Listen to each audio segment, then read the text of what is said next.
का पहला जो सोमवार हो। सुगंधा कह रही है, बाबा आपके नेत्र खुले हैं, आपके नेत्र खुले हैं बाबा, आप मुझे बताएं मैं कौन से महीने से 16 सोमवार के व्रत प्रारंभ करूं, उसका विधान क्या है, क्या विधान। कहा भगवान वर्णन करे। ऋषियों ने कहा सुनो सुगंधा,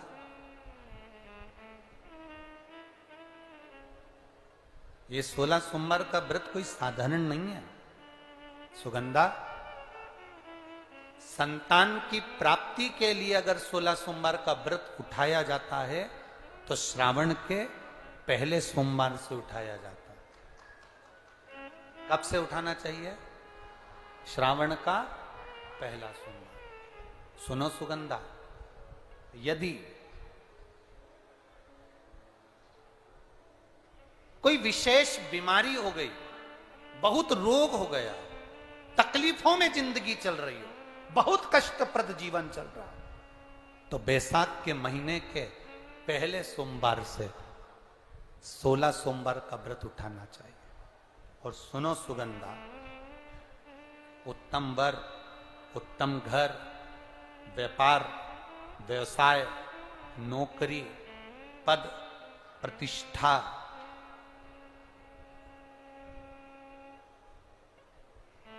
के लिए अगर हमें व्रत करना है तो मार्गशीर्ष मास का पहला सोमवार से इस व्रत को प्रारंभ कर देना चाहिए।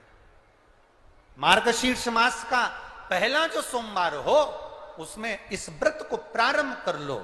और सुनो सुगंधा, ये व्रत दोपहर के तीसरा जो पहर हो, प्रदोष काल, उस प्रदोष काल के समय पर आप इस शिवलिंग की पूजन अपने घर में पार्थिव बनाकर स्मरण कर कर भगवान देव अधिदेव महादेव के लिए प्रसाद तैयार कर कर,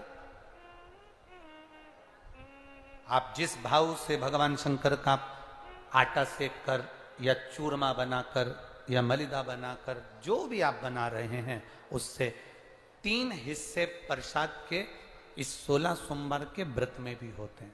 कितने हिस्से होते हैं? 3 हिस्से। पशुपति व्रत में 16 सोमवार के व्रत में एक अंतर भारी है। पशुपति व्रत में 2 हिस्से मंदिर में रह जाते हैं, एक हिस्सा अपने साथ आता है और स्वयं को खाना पड़ता है।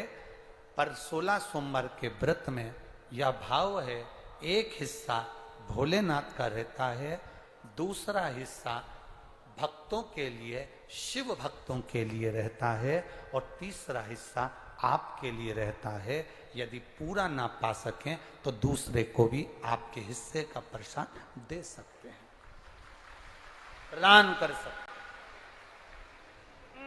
अब आ जाओ,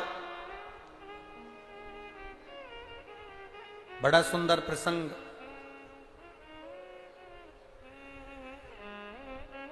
नरसिंह पुराण का आता, एक बड़ा सुंदर प्रसंग आया। 16 सोमवार के प्रसाद को कई माताएं जब 16 सोमवार का उद्यापन करती हैं, 16 जोड़े आमंत्रित करती हैं और 16 जोड़ों को घर में बुलाकर जब भोजन कराती हैं, तो वो 16 जोड़े जो भोजन करने वाले होते हैं या 16 सोमवार के उद्यापन, हम तो आपसे यहां तक कहेंगे कि 16 सोमवार का उद्यापन अगर किसी के यहाँ मोहल्ले में, कॉलोनी में, घर में किसी के यहाँ हो रहा हो तो उसके यहाँ आप भोजन भंडारा खाने के लिए जाओ चाहे मत जाओ, पर 16 सोमवार का अगर प्रसाद का उद्यापन का अगर प्रसाद मिल जाए तो दोनों हथेलियां फैलाकर श्री शिवाय नमस्तुभ्यम कहकर, ओम नमः शिवाय बोलकर, नमः शिवाय बोलकर अपनी कामना कर कर, किसी के अगर उद्यापन हुआ हो, दोनों हथेलियां फैलाकर उससे थोड़ा सा प्रसाद मांगकर उसी के दरवाजे पर खाकर आ जाइए, आपकी जिंदगी को सुख का अनुभव हो जाएगा। तो कोई पूछे ये कथा कहां से ली, तो आप बता देना नरसिंह पुराण में यह वर्णन आता है। कौन से पुराण में है? नरसिंह पुराण में वर्णन आया कि एक बहुरुमा नाम का एक दैत्य था। एक असुर बहुरोमा।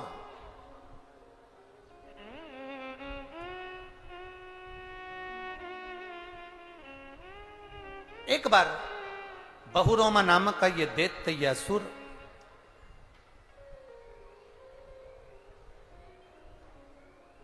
मार्ग से निकल कर जा रहा था और किसी एक ऋषिवर ने, एक गुरु ने, एक संत ने उस बहुरोमा दैत्य को देखा। नरसिंह पुराण का चरित्र।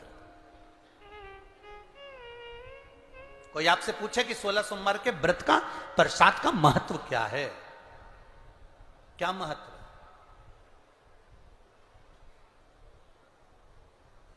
बहुत ध्यान देना, यहां पे माताएं पशुपति व्रत करती हैं। पशुपति व्रत अगर आप लोग करते हैं तो उसके 2 हिस्से मंदिर में छूटते हैं प्रसाद के। बोलो री जी जी हाँ, सही है। मंदिर में आप जो प्रसाद के 2 हिस्से छोड़कर आती हो, बहुत सारी माताएं व्रत करती है और वहां प्रसाद के हिस्से रखे रहते हैं। मंदिर का पुजारी हो, मंदिर के पंडित जी हो, या मंदिर की कोई नारी, कोई पुरुष, कोई बच्चा, कोई बड़ा, उस प्रसाद को एकत्रित कर लेता है और उस प्रसाद को जो भक्त लोग दर्शन करने आते हैं, जिनका पशुपति व्रत नहीं रहता, या जो दर्शन करने आए, या गांव के बच्चे हों, नगर के बच्चे हों, कॉलोनी के बच्चे हों, उनको वो प्रसाद जो वितरण किया जाता है, शिव महापुराण की कथा कहती है, हजारों हजारों अश्वमेध यज्ञ का जो फल प्राप्त होता है, वो मात्र वो प्रसाद के वितरण से और उसके पाने से प्राप्त हो जाता है। आप लोगों में से कोई माता ने करा कभी ऐसा? अगर कोई प्रसाद चढ़ाकर गया, पशुपतिनाथ व्रत का 2 हिस्सा छोड़कर गया, और बहुत सारी माताओं ने छोड़ दिया और वो सब चली गई, उसके बाद वो प्रसाद रखा रहता है, तो उसको एक तसले में, एक पात्र में एकत्रित करना चाहिए और उसको बांटना। हजारों अश्वमेध यज्ञ के फल के बराबर वो पुण्यता पशुपतिनाथ के व्रत को वितरण करने की, उसको पाने की।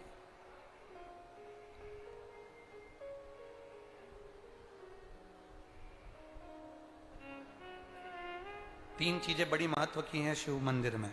एक, जो दिया लगाकर चले गए, शिवालय में जो दीप लगाकर चले जाते हैं, दिया रखकर चले जाते हैं, वो दिया ठंडा हो। तेरे लिए बहन का डिओ यूज करना बंद कर। अच्छा, Amazon पर मिलेगा रोज का सामान, तो आपने आज क्या खरीदा? उठाकर एक जगह पर ले जाकर एकत्रित कर कर बाहर जहां जगह होती हो, डलिया में, खोखे में, वहां रखो।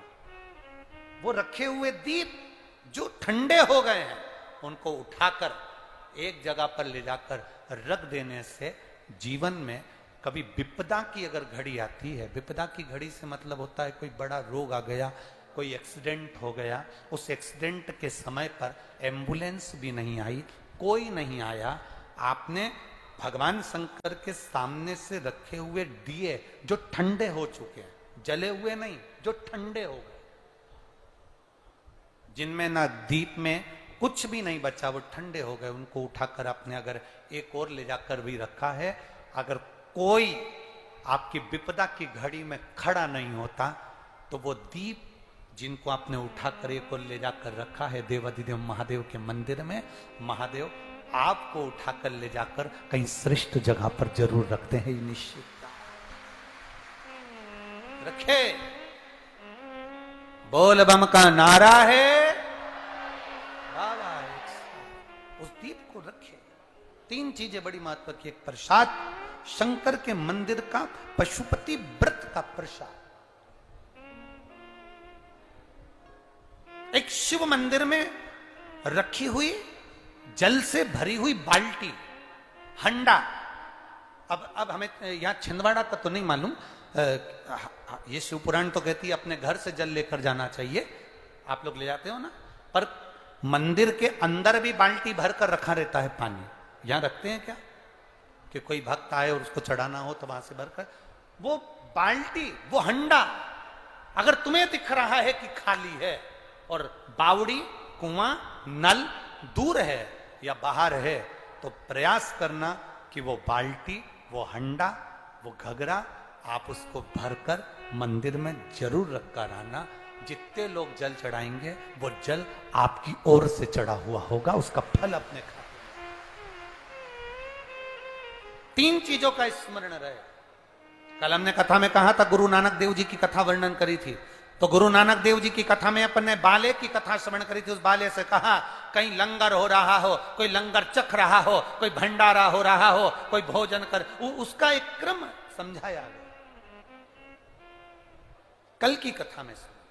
आज की कथा में अपन ये श्रवण कर रहे, ये तो नरसिंह पुराण कह रही है, बहुरोमा नाम का दैत्य। एक ऋषिवर ने पूछ लिया, तुम तो दैत्य हो, तुम तो असुर हो, पर समझ में नहीं आया कि तुम दैत्य असुर होकर ये शंकर जी के मंदिर के बाहर क्यों बैठे रहते हो।